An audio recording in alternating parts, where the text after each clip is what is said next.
So the horses take the chariot forward, but the horses are yoked to the chariot with this rein, and the rein is of forgiveness.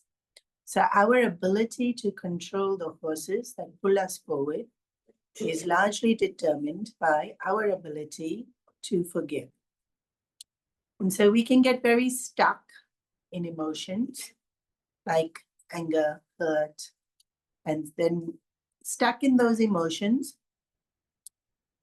So you must remember the horses was self-control. And I can't really have self-control when I'm stuck in an emotion. Also, when we busy blaming the other person for our pain, and they might have actually done something. I'm not saying they don't deserve our anger. And we don't, the pain is very real. All of that is great. But we get stuck. The minute we blame, we get stuck. And so we're not moving forward. And so remember, this chariot of success, the simile of success is to take us to our destination. And even though here the destination isn't a physical place, it's peace, happiness, living a life where we are energetic and enthusiastic and vibrant and dynamic. That's our destination. It's not a physical place. And of course, as spiritual seekers, our destination is bhakti. To be like Radha and be thinking only of Krishna. And our destination is moksha. Because like, how long? How many lives? Seriously. Yeah. You'll all nod when I say that, which is too cute because then just next life, and then just next life, and then just.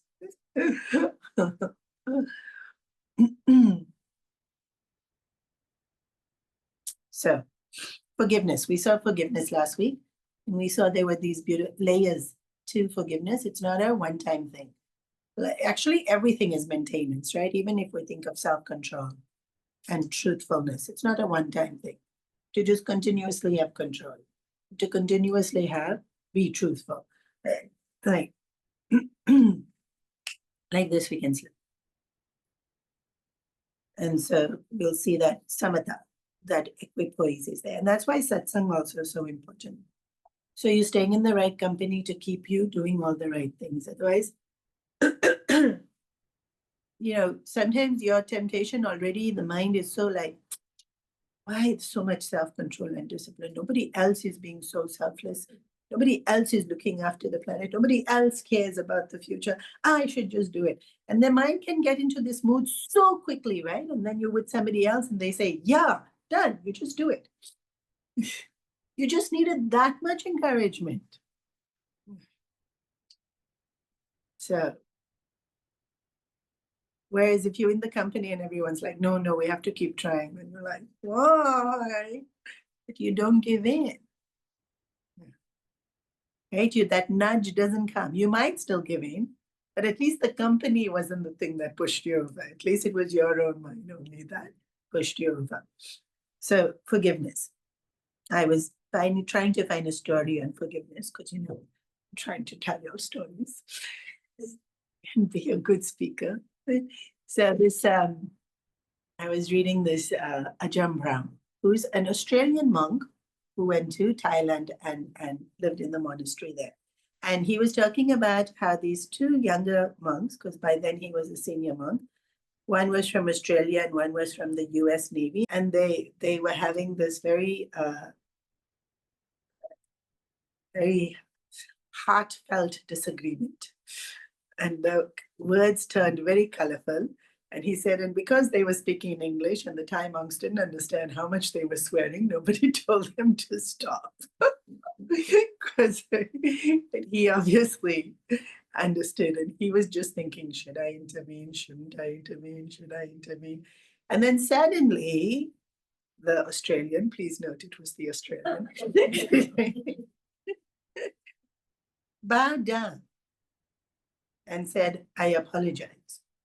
And the other guy was like, so like, what just happened?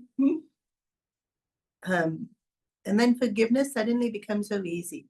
But the way he writes the story is very good. He said they were fighting, which monks shouldn't be doing. They were screaming, which monks shouldn't be doing. They were about to punch each other, which monks shouldn't be doing. And then this guy bows down, which monks should be doing. Now, in that environment of staying in a monastery, of course, anger will still come, but it would be that environment, okay? Where just let it go. And the minute he did, the other person can't fight anymore, especially when the apology is so heartfelt. Maybe it doesn't work in the worldly world, but half the time it works. If our apology is genuine and sincere, the other person can't be angry anymore.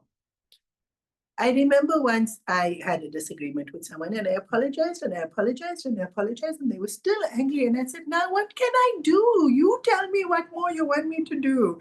And he said, nothing, you can't do any more. Now I'll just calm down and get back to you. And I was like, okay, you calm down and get back to me.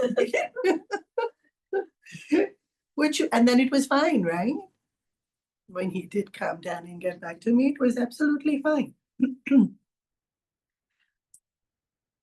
But when do we don't, so forgiveness will come easily when we see the other person's sincere like this. And if we want to be forgiven, when we are sincere, then that's the best we can do. When we feel the other person isn't apologetic is when we hold on to our grievance. But it's not hurting them in the least. It's really not, they still go on and we still suffer. And so he tells this story about how when he had gone to Perth, there's this lady who used to come for the talks every evening, for the satsangs every evening. And then after 7 years, she was with teary eyes, heartfelt gratitude to them in the talks. And then and he was actually quite surprised because she had been coming for 7 years, but she'd never spoken to them. And so finally she reveals her story and she says that actually her husband used to beat her. And she didn't want to stay in the house. So she wanted to go somewhere. But usually if you go restaurant, bar, then you have to spend money. And then already life is difficult and they don't want to spend money. So then this Buddhist monastery opened near them and they had talks. So she just went and sat there because she didn't want to be at home. She didn't want to spend money. Basically, nobody bugged her there. They left her alone. Everyone thought she was meditative, so nobody disturbed her and she was able to be by herself. And that's the only reason she used to go. Like, she didn't care much for Buddhism. She wasn't going for satsang. She just wanted a place where nobody would talk to her and leave her alone. And then, I don't know if we could say that about Hong Kong ashram. Maybe we should start something like that.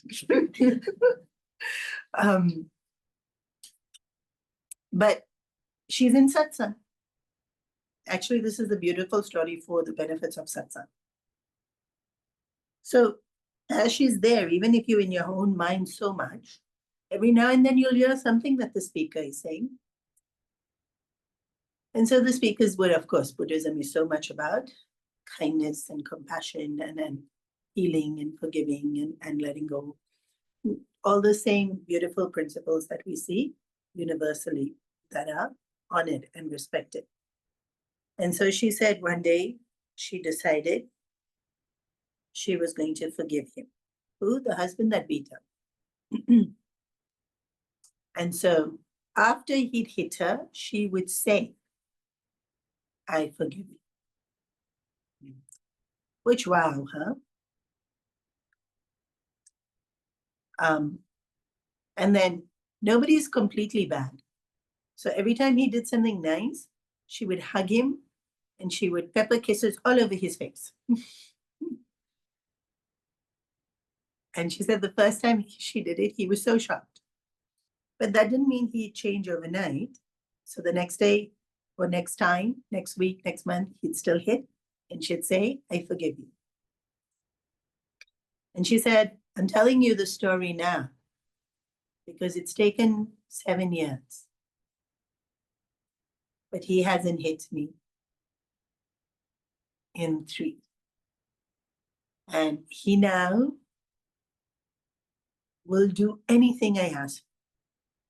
In fact, this chair, he just built because I told him the monastery needed the chair. And I wanted to thank you and all the monks in this monastery. And he writes in the book, Ajamram, that I don't know why she's thanking us. Like, I don't know if I could forgive someone who hit me. And then he ends the chapter with saying, like, this is the path for sainthood. And it really is. And I'm telling you all the story, not because I'm expecting y'all to forgive someone who hits y'all, just to let y'all know it's possible. And if we can actually do it. And remember the second quality, patience. Like that's why it's the second quality.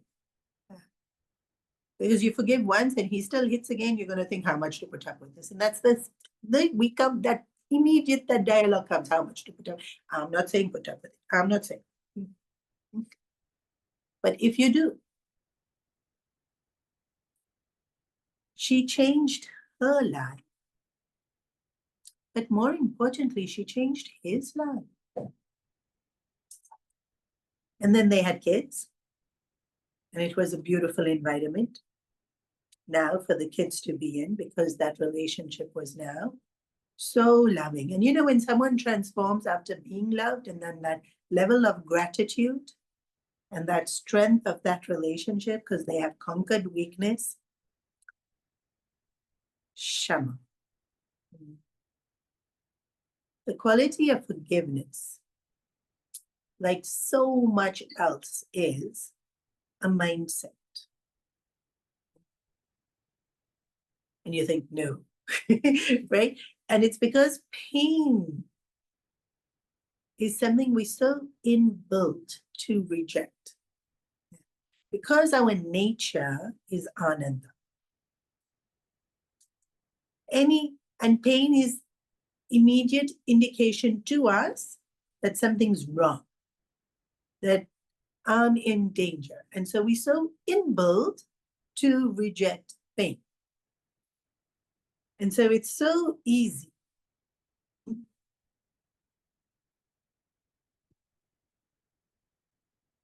to give into that. But we also inbuilt to just give into pleasure, and we don't give into that. Right? Like if you're dieting, you don't give into pleasure. You're at the gym, you don't give into pleasure. When you have to work and get something accomplished, we don't give into pleasure. We discipline it. Steadfast. And then bring in forgiveness, and I say it's a mindset. That self-preserve instinct in us, when it turns emotional, so illogical.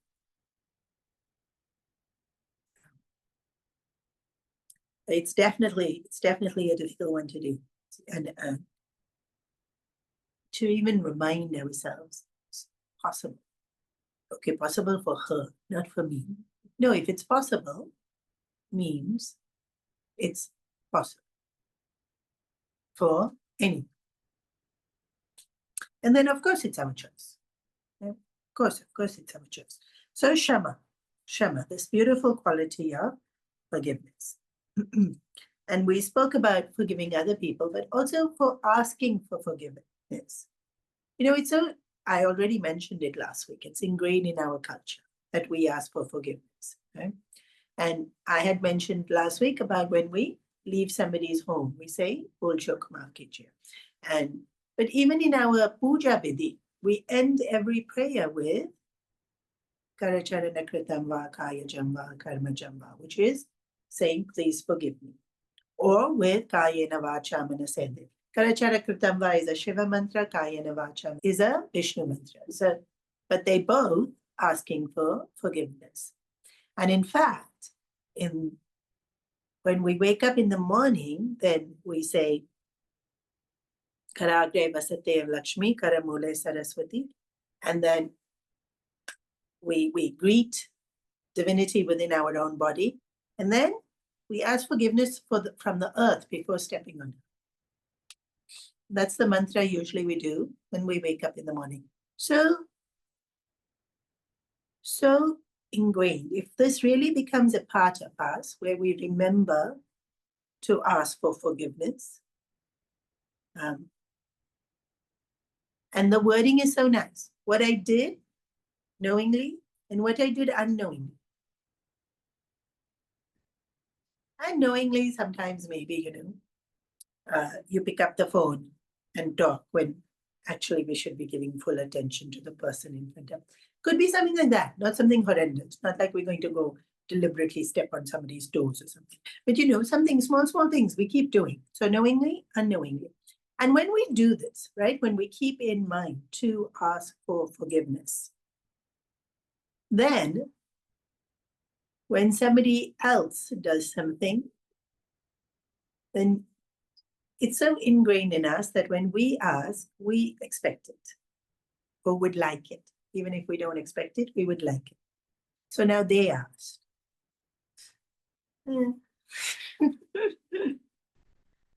Because we're able to relate, right? More easily. Otherwise, if we don't ask for forgiveness on a regular basis, it's far too easy for us to think we're doing everything great, because we absolutely not. But if we so easily will think we are. And that's why it's there. That's why it's there even in puja. I know when I first started doing puja, oh my gosh, I'd get so many steps wrong. And then I would do that puja so heartfelt.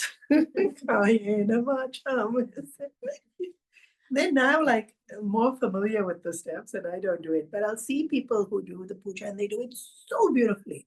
And they still chant the prayer. And I'm thinking, you did nothing wrong. But the mantra says, in my thoughts, if I have wavered even in my thoughts, then my puja is not complete. And so forgive that. It's so nice to remind ourselves how imperfect we are, because then we don't become arrogant and overbearing when others need forgiveness. Okay, Kripa. Kripa means compassion. This is the next quality. What's compassion? It wasn't a rhetorical question. What's compassion?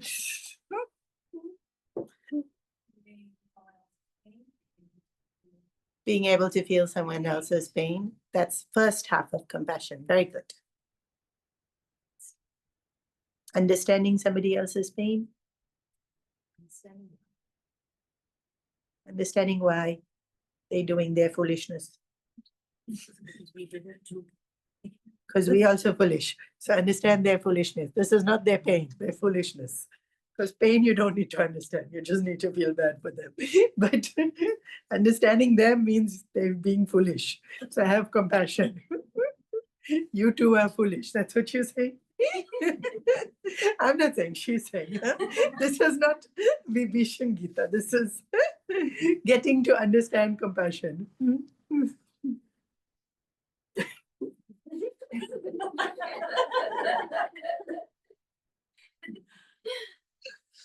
Hare Krishna. Okay, tell me, what's compassion? Loving kindness. No, forgiveness, ho gya. You are forgiven. Like putting yourself in that other person's place. Huh. And, feeling what they feel. That's compassion. Vocabulary wise, putting myself in somebody else's pain is empathy. Okay? And I know what they are feeling. Just vocab. That's just vocab. That's empathy. So what's compassion? Heart being soft. Closer.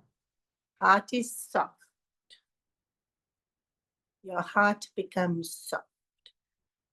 So when I see somebody in pain, then Compassion is wanting to help.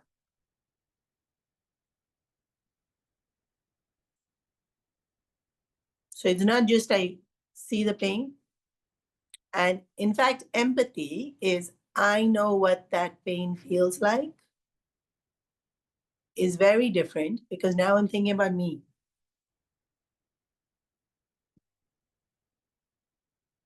You'll see this a lot at funerals. Not that I'm faulting anyone. But people will remember their loss when they're looking at this other person's loss. And so you feel for them because I've also felt lost and then I know what you're feeling. Empathy.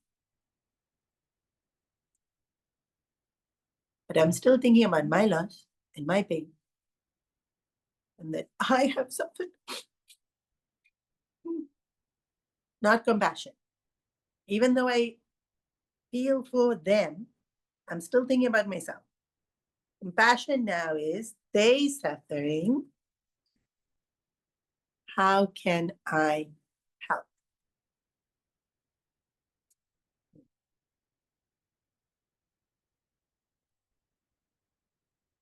And so recognition that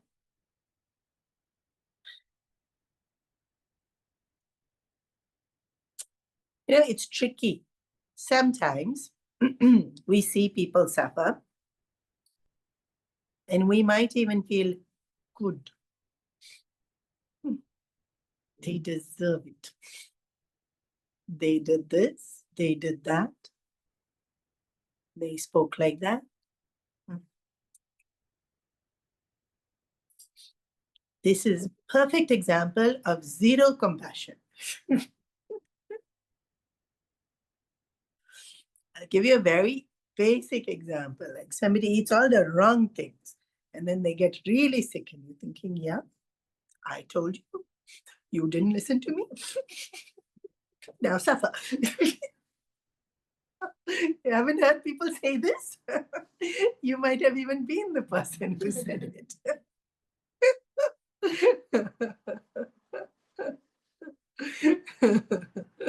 Oh, somebody is doing something, and then you tell them, and you tell them, and you tell them, and then they don't listen, and then the consequences come, and then you just sit there.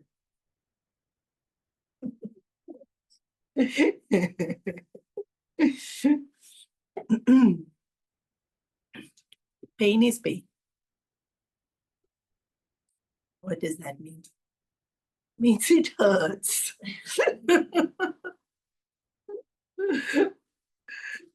And then that's what she means. Then your heart becomes. And actually, when somebody else is in pain, sometimes there's not a lot we can do. So if you go back to the funeral example, there's not a lot you can do. Right. Sometimes a hug, or hold their hand. Sometimes they don't want that. Then don't hug.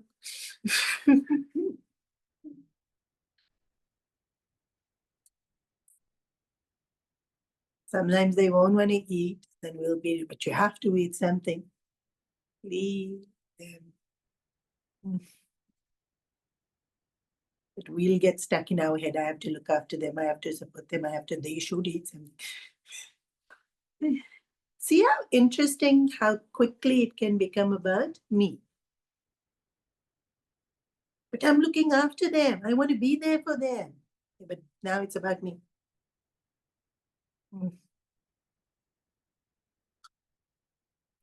It's very, very subtle. Compassion ways when it stays about them. It's very, very subtle. That's why it's higher than empathy and higher than even kindness. Right? Kindness is the I'm kind.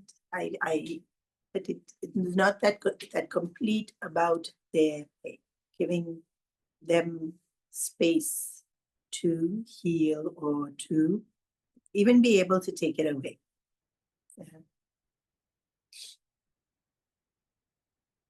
In kindness, if they hungry, I'll feed. In compassion, if they're hungry, I teach them how to cook or farm or earn. That's why compassion is higher than even kindness. They're hungry, I'll feed.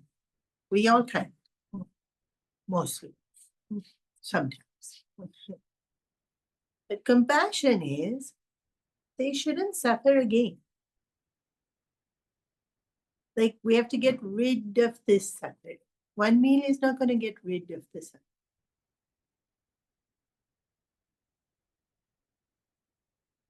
Now, the thing about compassion is, we're never going to be able to remove all pain.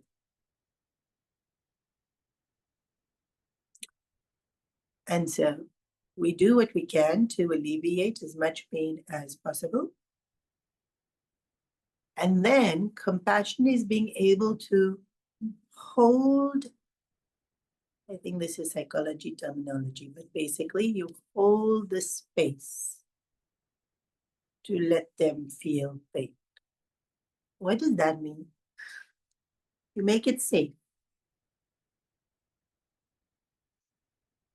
Because firstly, you're in pain and you're struggling and you're suffering. And then there's the vulnerability of it. And so you're still helping by allowing them to feel safe, to let them feel whatever it is they feel. Because even expressing what we feel can be so incredibly difficult. And sometimes that expression leads to healing or release or clarity. Because only when I express it do I realize what exactly I am feeling. Sometimes if I don't express it, I don't even get to understand completely what it is I am feeling. Especially when people hold too much in, then they don't even know what they feel. So compassion can be as simple as just holding space. And then sometimes they're not going to, you're a stranger or you're not as close, and so you can't even hold space. Then compassion is just this wishing well. In flaky New Age language, they will say, send them positive energy. But we are Vedantins. We don't send all these positive energy. Yes, we say a prayer. Sanskrit Vedic mantra, invoking devatas for their well-being. Send positive energies. It's okay. You can be flaky. Wishing them well. And adding to the collective total mind to be able to tip the balance more towards values, virtues, goodness. Because each one of us have access to total mind, and each one of our thoughts creates shifts in the total. Because we all live with each other, influencing each other, affecting each other. Compassion. And then there's gazillions and gazillions stories of compassion.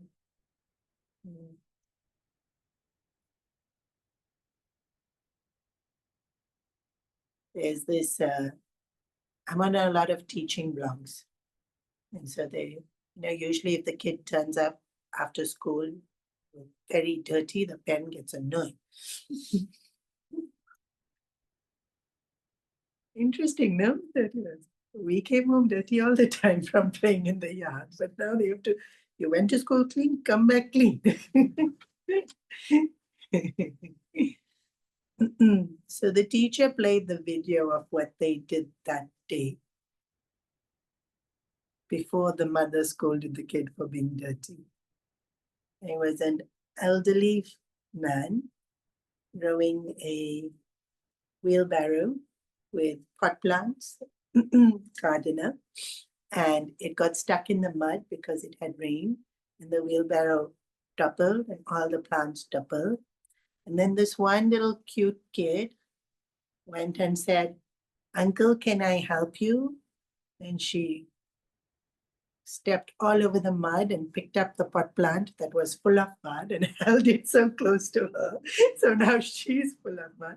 And seeing her, all the other kids also went to go help the uncle whose wheelbarrow got stuck in the mud.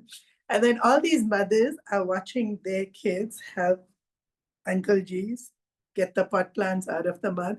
And then they're all crying and hugging their kids. And like, oh.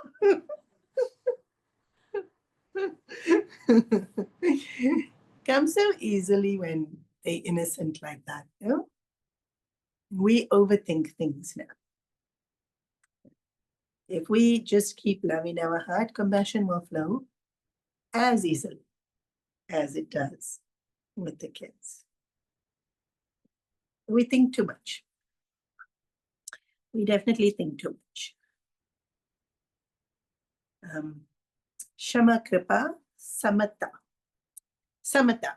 Samatva is Equipoise. Thinking too much is the opposite of Samatva. Sama means sameness. You know, like you play seesaw on the playground. One goes, then the other one goes down. Up, this one down. We tend to do this a lot. We go up, down. Only difference is on the playground, it's joyous. And in life, it's not joyous. In the downs, we feel so much misery. A lot of this up and down that we go through is because we're thinking too much. What are we thinking about?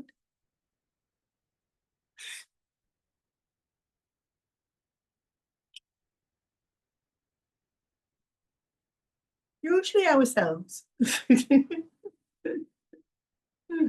So again, in this monastery, in any ashram setting actually, there'll always be a guru figure. And then the students do seva for the guru. And so now in this Thailand monastery, wow, huh, he really had it hard. I'm thinking my ashram days were really easy compared to his ashram days. They had to boil the bark of a tree to create detergent before they washed their clothes. We had washing powder Vimal. We didn't have to boil a bark of a tree to create detergent. These Thailand monasteries are hardcore. I was thinking I should go stay for a while. So, and they had to get the water from the well, and then they had to boil it to use it. Then they had to boil the bark to make the soap. Then they had to pour this boiled bark water onto the clothes and then wash it out and then keep turning it to dry it. Because if you leave it in one spot, apparently it becomes patchy. The imitation of the, must be the bark, right? I don't know. He was explaining the process in the book that I was reading. So basically to wash something is like a 4-hour job. So they had this, you know, like how when we don't do it here in Hong Kong, but like Shivratri, where you have to stay up all night as part of the festival. They had just finished an all-night meditation and they were walking back to the room. And then this Guruji came out with all his, and he must have come back from some trip because he had a lot of laundry, like not one kurta, one thing, he had like this full, like big, huge bundle of laundry. And he gave it to one of the junior monks and said, you know, your duty. And so this, you know, when you haven't slept already, you're very cranky and then you've fasted. So now you're hungry. And so again, all the things a monk shouldn't do. complain, whinge, square. Like, how inconsiderate. Does he know I'm tired? Couldn't he wait till tomorrow? Anyways, it hasn't been washed in so long. It can be washed in tomorrow instead of today. And then you have to give it to me only. And he could have assigned it to 3 of us to be able to do it. And have to give it only to me. He's got it in for me. And then I'm been up all night and this is going to take forever. And he's just going to, I have to stand in the sun and turn this. And I'm going to have to boil the water. And so senior monk walked in while this guy is mumbling, swearing under his breath and said, doing is easier than thinking. And left.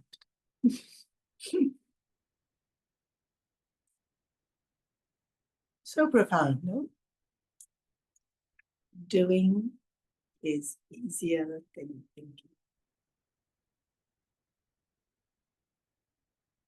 Anyways, you have to do. You don't have to think all these things. Samatva goes. When you think too much, samatva will go. Because then I'm annoyed and I'm upset and I'm more tired and I'm more hungry and I'm feeling injustice and I'm feeling victimized and I'm feeling exhausted. Just from feeling so much and thinking so much. Don't think so much.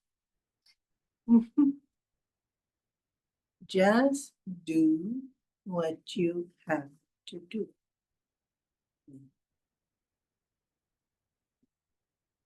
Sounds so simple. Why? Because it is. It is so simple. Samatha will stay if I'm just doing what I have to do.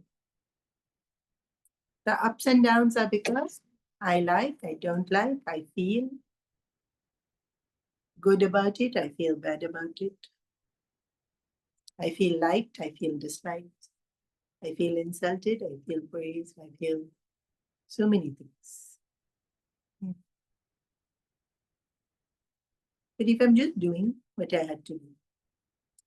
You know, in the Mahabharata war also,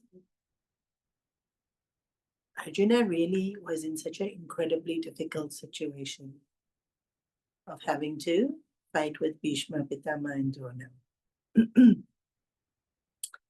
He loved them so dearly. And so every time he had to fight with Bhishma, Pitama, all this thinking would stop. He brought me up. He's been more of a father than my own father. He's so noble, he's so just, how can I kill him? So much. And we can all understand that he'd be thinking all those things. Krishna would get so angry with Arjuna.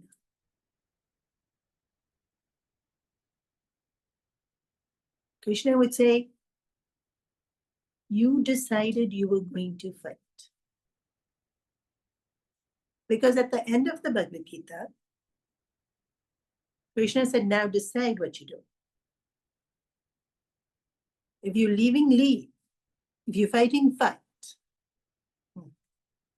And he chose fight. But every time he had to fight Bhishma, he wouldn't fight.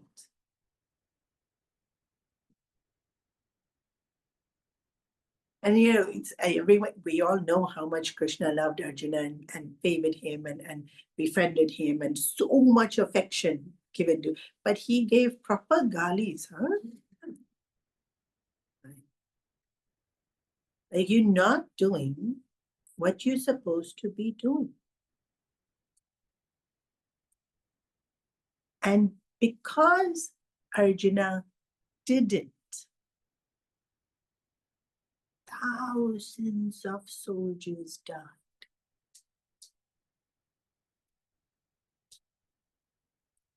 If Bhishma Pitama was already disarmed on day 2, thousands, even maybe 1,000,000 people would have lived. Because he was a force. And when you think about it from that point of view, obviously Krishna is going to give galis for Arjuna not doing what he's supposed to do. But we all think poor Arjuna. 1,000,000 people died because poor Arjuna. Because he is going through his own saga in his head. And that's what happens. We get so lost in the saga in our heads, we completely become blinded to the impact it's happening outside. Yeah. And we'll hear these stories of some doctor, some nurse, and then sued for negligence. And nobody wants to deliberately hurt someone. It would have been that they had some saga in their head. Something had happened, something had, they were lost in their own thoughts of desire, or they were lost in their own thoughts of sadness, and they forgot to do something, and then patient something. And it's not usually in the greater scheme of things, we all face our prarabdha only.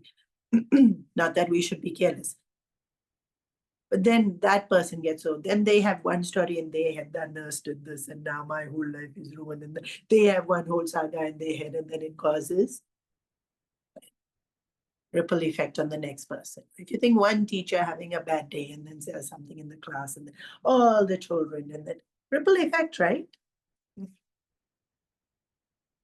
Whereas what's samatha?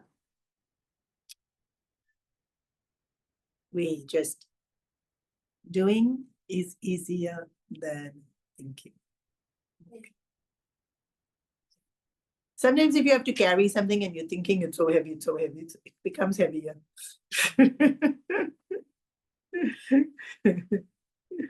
Or I'm sure we've all done this. Well, I've definitely done it. The door says push in and you're pulling it out. And it's so hard. And the person behind you comes, pushes the door outside. You were fighting for so long with the door that it's not open. It was so hard. Why? Because we were thinking too much. If you're present, you'll read. You would have done. It would have been easy. Such a small example of it, huh?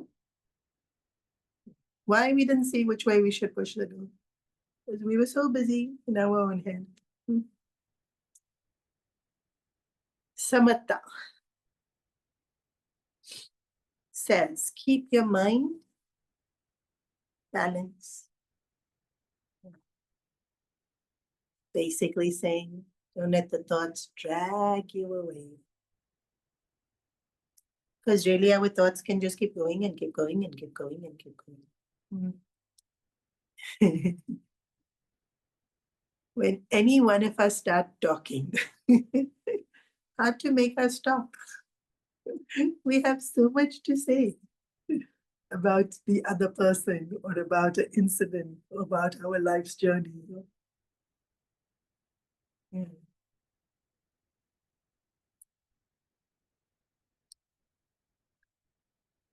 When people say, how are you? And we say good, and then we'll say, nobody actually means it. Because if they actually talk, it will be a lot. But samatha is when you say, good. And that's what it is. Even if nothing's good at all, it's as it should be.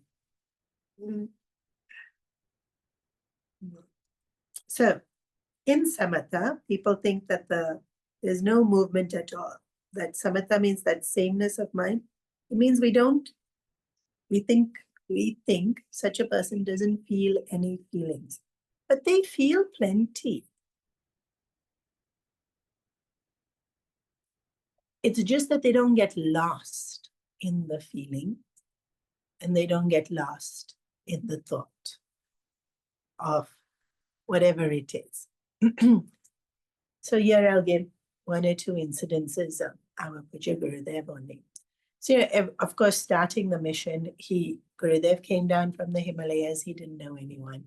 He started in that Pune temple with only 3 people, and it grew. And actually now the mission is so much more infrastructure. But when Gurudev started the first Vedanta course,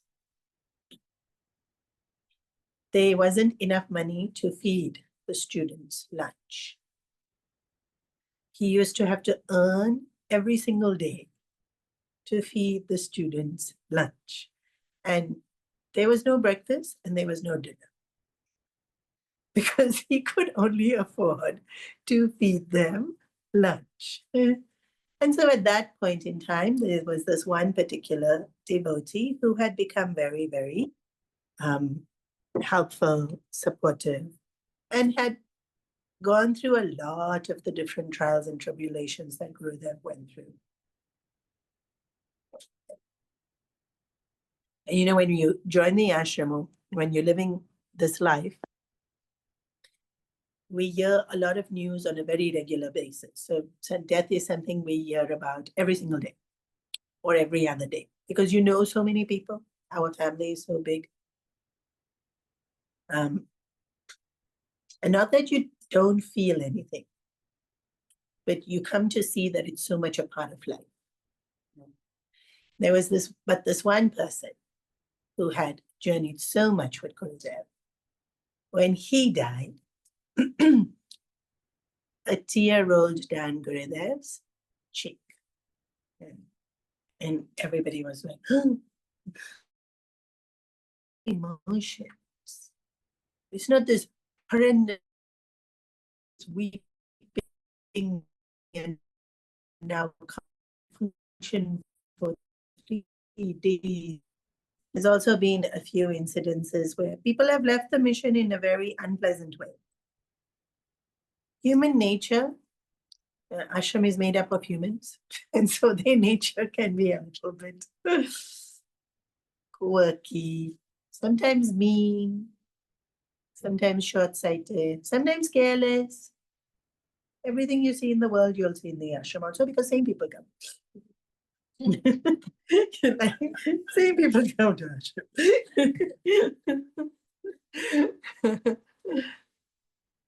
ashram. So this one person had left the mission after causing a lot of problems. Gurudev did this.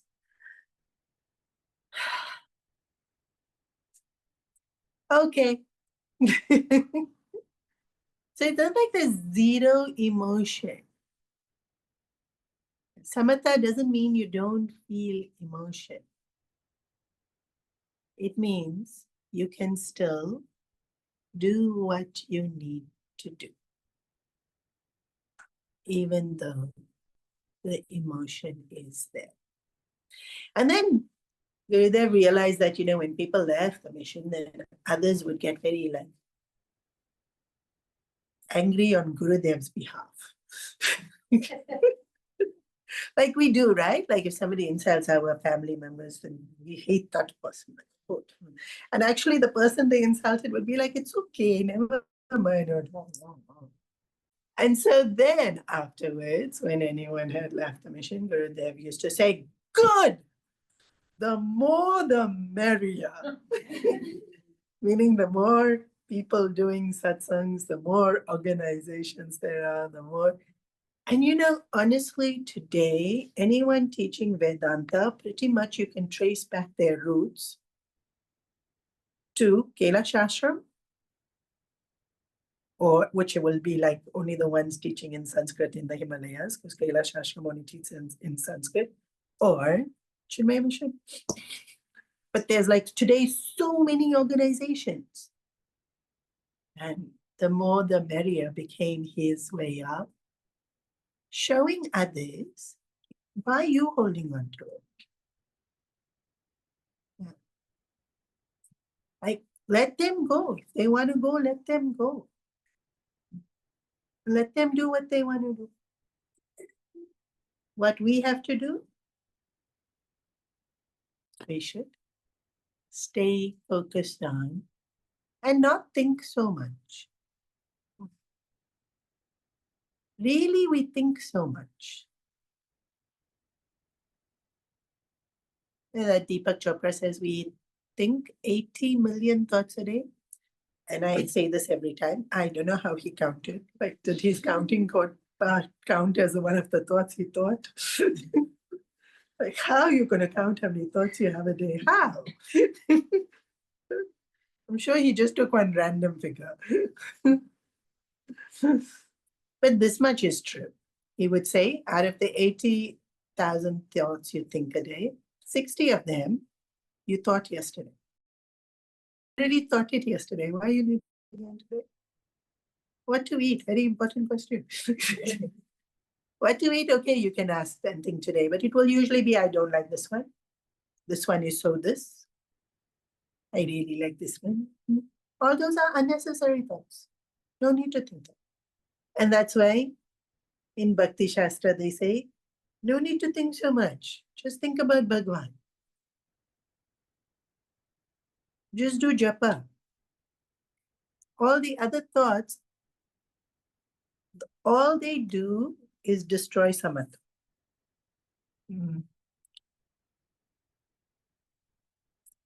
So, the more we think of Radha walking through Vrindavan, singing Krishna, Krishna, Krishna, Samatvam is going to be there. The more if we think of Hanumanji sitting so seriously in front of Ramchandraji, waiting for him to yawn. You all know that story, right? No, you all don't know that story? She knows. She knows every story.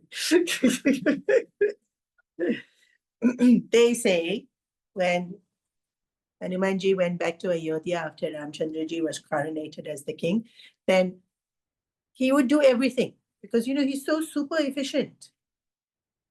So if Ramchandraji needed water, swing, water was already there. By the time Sita ji moved her sari to get up, water was already there. If he needed to go into the forest to do some patrol, swing, the horse was already there. Before Lakshman even got a chance to go to the horse was already there. So then Lakshman and Sita ji one day decided enough of this. We will tell Hanumanji that all duties have been divided and you can only do the duty that you have been allocated. And they didn't allocate him any. Because that's what we do, right? We get angry, then we become spiteful and small in our thinking, and we think, I'll show you. So Hanumanji was waiting which duty is given to him, which no duty is given to him. So he looks at Ramchandraji with his big eyes, already tears forming in there. They haven't come in. So then Ramchandraji said, okay, never mind. I'll give you a duty.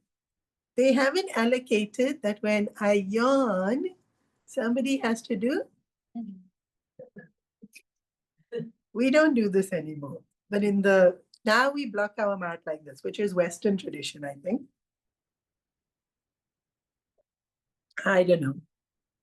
But apparently it used to be that if you yawn, you have to click in front of the mouth. So one, you can't see into the big mouth that's yawning. And maybe the clicking is to wake you up. This is me guessing the purpose of this. I don't know for sure, but the story is that when Ramchandraji yawned, somebody had to do this. That was now Hanumanji's job. So Hanumanji goes, Ramchandraji goes to the court. Hanumanji follows and sits in front of him like this. Waiting. In case Ramchandraji yawns, he has to be ready. But of course, Ramchandraji is not going to yawn. He's in court. So Hanumanji is spending the whole time ready. Nothing happens. Then Ramchandraji's day is over. He's gone to the bedroom to go and rest. Hanumanji follows. Sita ji is like, what are you doing here? Now he'll yawn. Because now it's night. Now he's going to yawn.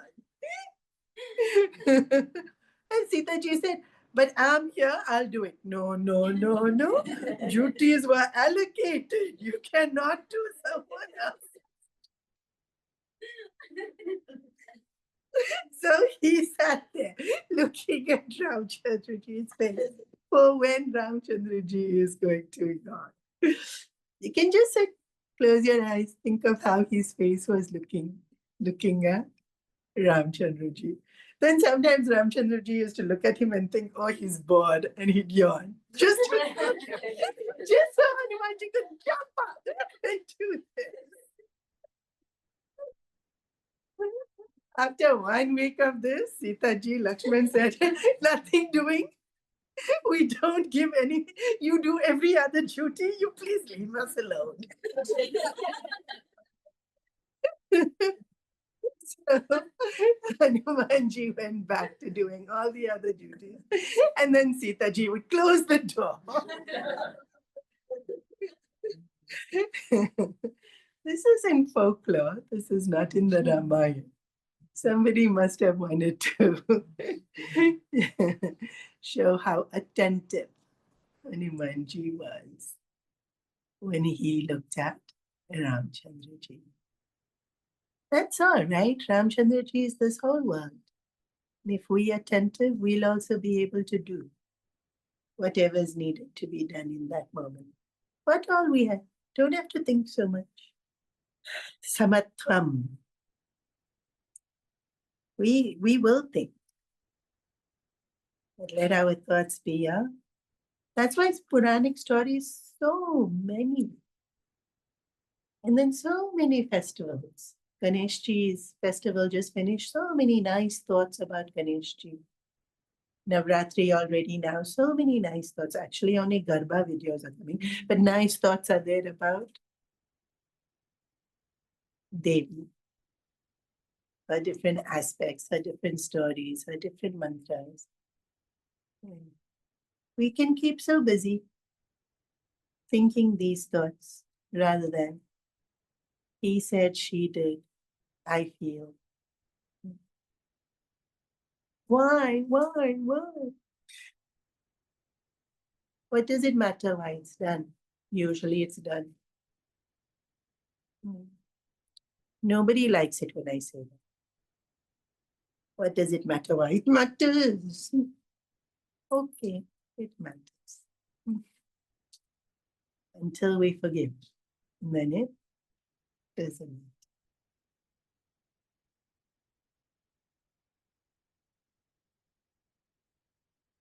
Shama, Kripa, Samatva are the three reins that hold the horses to the chariot. Now, if you notice, all three of these indicate our purity of mind. Dhamma was our strength of mind.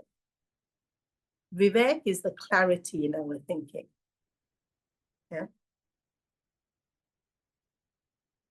But here, Shama, Kripa, and Samatva is our purity of mind. Very often in life, our mind has to be strong for us to be successful. Pakka. No doubt. But progress isn't only strong, it's also pure mind.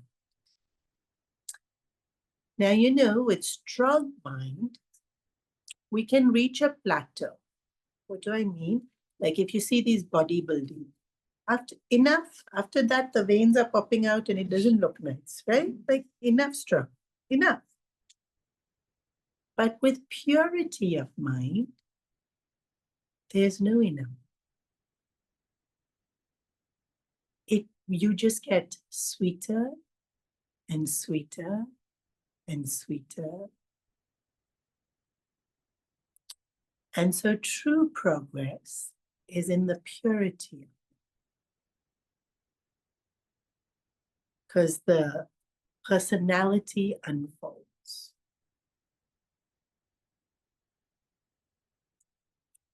And that bears in relationships, in the way we do work, in the way we find solutions. Yeah. In how we choose to live our lives.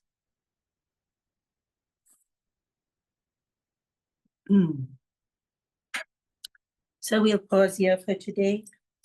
Any questions? Yeah. Would you say that equanimity is the same as equipoise? Yeah. I think that equanimity, I think of like being unaffected by things.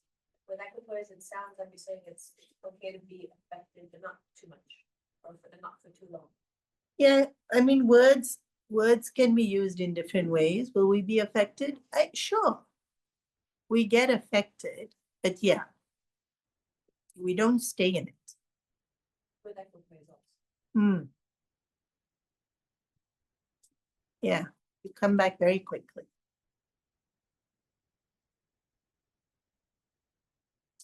There's that well-known story. I didn't say it this time, but usually we do it in Vibhishana Gita when we do it with the chicks. There was that a brother and sister, and they had a genetic disease, and she was much worse than him. And he had gotten the same disease, but his body cured himself.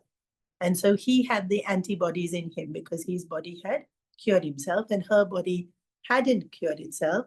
And so the doctor explained so the sister was older.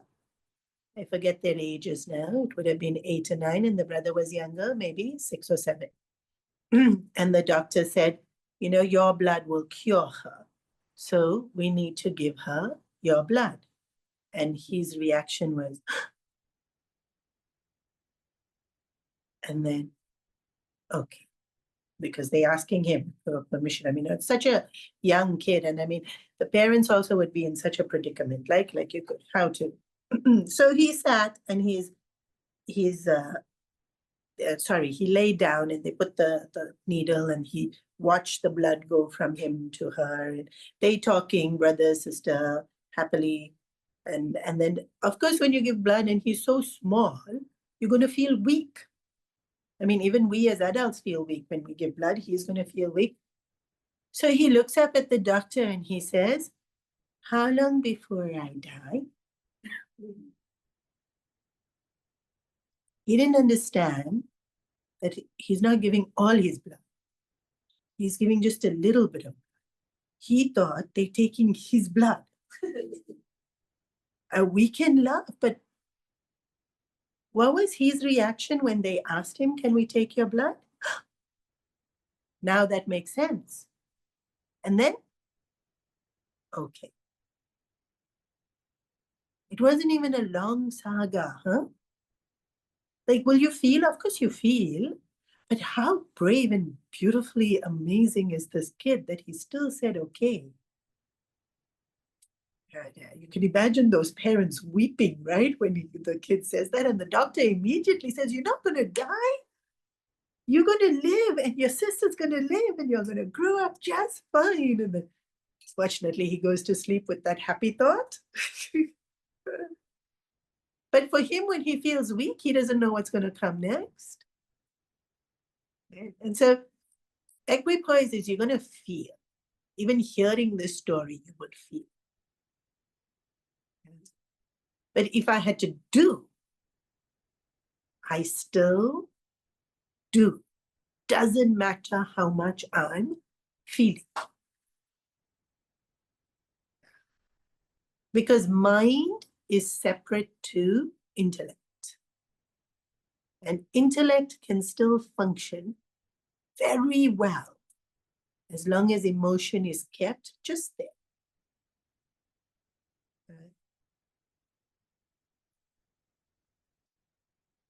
So equipoise and equanimity doesn't mean I don't feel things.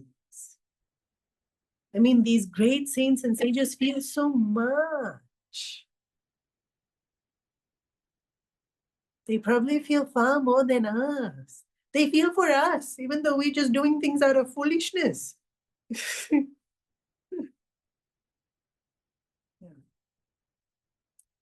So it's not that you don't feel. It's definitely not that you don't feel. It's that you can just keep going, no matter how much you feel. But keep going with intellect, because we will keep going with the feeling. And then go, wing, swing.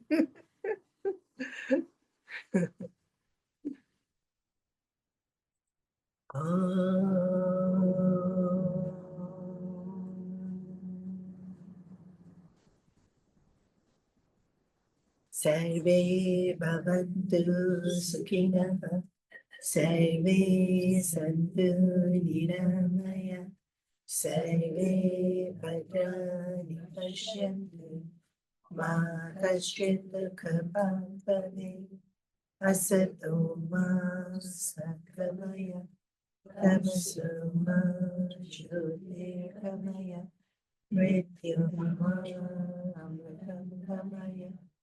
Om Purnamada